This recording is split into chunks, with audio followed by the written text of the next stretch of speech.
Right now, food still feels cheap. Shelves are full.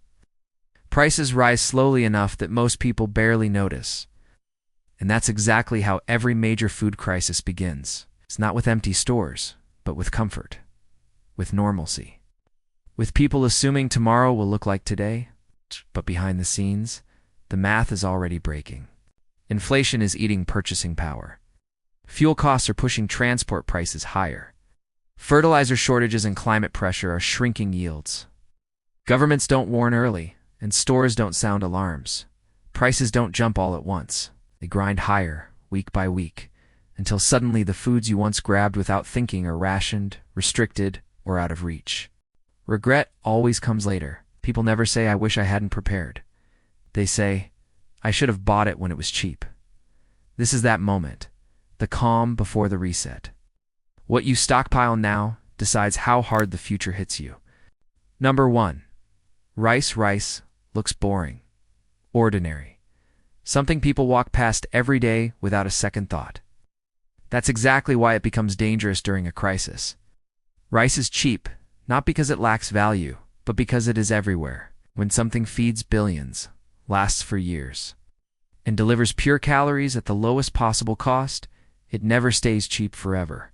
In every major economic collapse, rice is one of the first foods people rush toward, not because it tastes good, but because it works.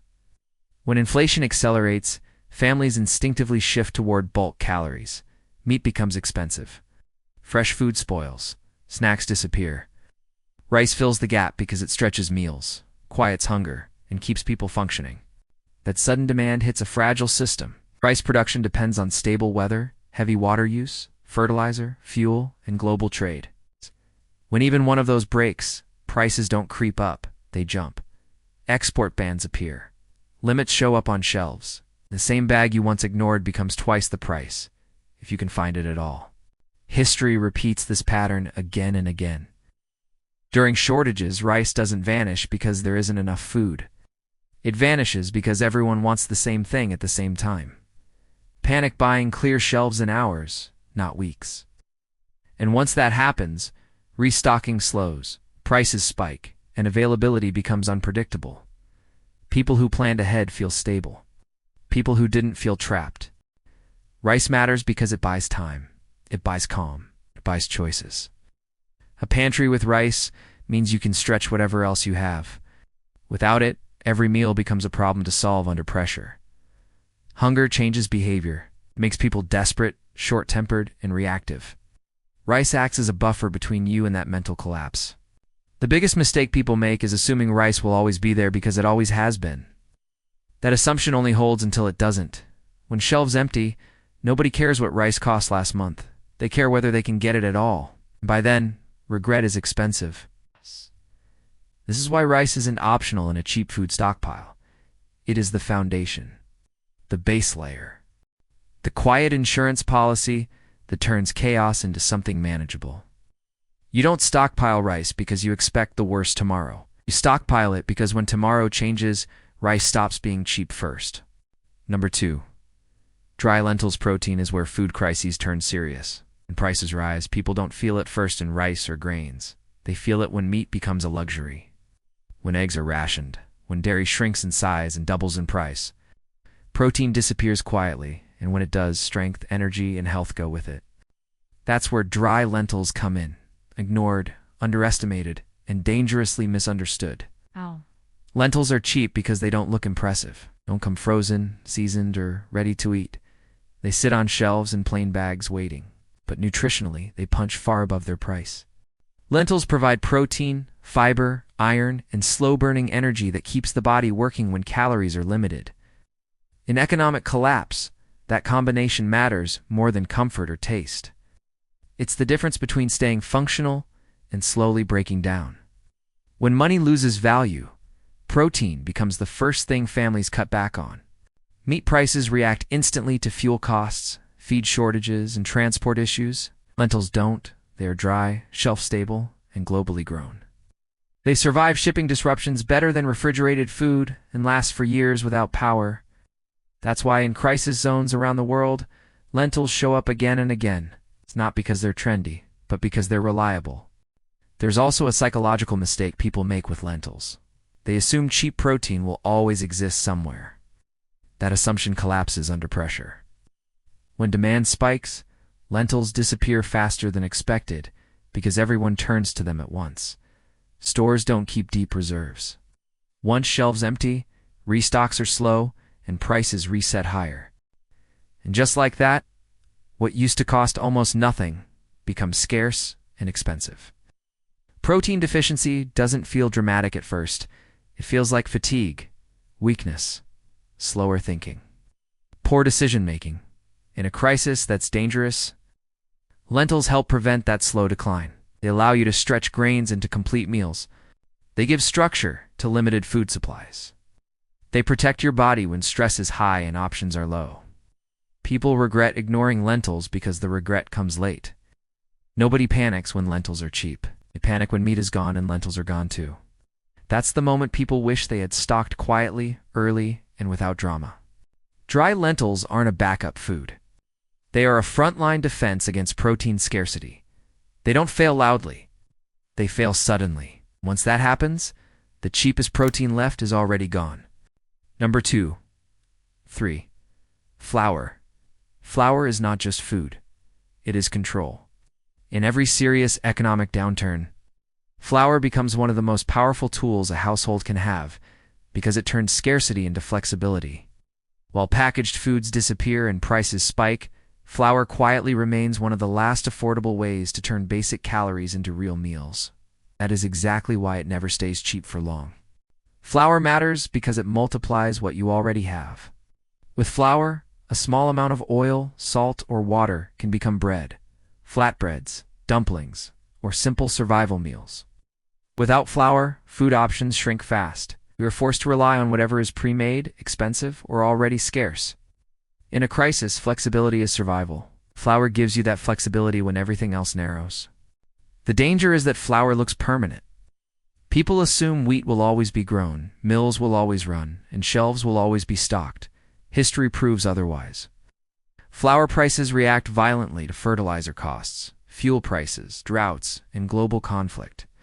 When wheat supply tightens, flour doesn't slowly get expensive, it jumps, and once it jumps, it rarely comes back down. During shortages, flour shelves empty faster than people expect. It's not because everyone eats bread every day, but because everyone can use flour when options disappear. Panic buying clears bags and hours. Limits appear, prices reset. And suddenly, the cheapest food multiplier in the store becomes a controlled item. There is also a psychological comfort to flour that matters during collapse. When routines fall apart, the ability to make something warm and filling creates stability. That stability reduces panic, slows bad decisions. It helps families hold together under stress. Flour does more than feed the body. It steadies the mind. People regret ignoring flour because they see it as basic, too basic to worry about, too common to disappear. But basic foods are exactly what fail first when systems strain. Luxury foods vanish quietly. Staples vanish violently. Flour is not about baking skills or tradition. It is about independence. It allows you to decide what you eat when choices disappear. And when flour stops being cheap, the window for quiet preparation is already closed. Number 4. Cooking oil. Cooking oil is one of the most misunderstood survival foods. People don't think of it as food at all. They think of it as an accessory. Something optional. Something that can always be replaced later. That assumption collapses fast when prices rise and calories become hard to secure. In an economic crisis, oil turns from a background item into a critical fuel source. Oil matters because it delivers calories in the most efficient form possible. When food is limited, calories decide how long you stay strong. Grains and lentils provide bulk, but oil provides energy density. A small amount can transform a simple meal into something that actually sustains the body. Without it, people eat more, but gain less. Hunger lingers, fatigue builds, and rationing becomes harsher. The reason oil stays cheap for so long is global overproduction during stable times. But that balance is fragile. Cooking oil prices react quickly to fuel costs, shipping disruptions, climate events, and even biofuel demand. When one major producing region stumbles, the ripple hits shelves worldwide. Prices don't rise slowly, they spike. But limits appear. And once they do, oil becomes one of the first items people fight over. There is also a practical reality people overlook. Oil makes food usable. Without it, flour becomes harder to work with. Lentils cook poorly. Rice feels empty. Oil turns basic ingredients into meals that people can actually eat day after day. In a crisis, morale matters. During shortages, cooking oil disappears faster than expected because households suddenly realize its value at the same time. Stores don't stock deep reserves.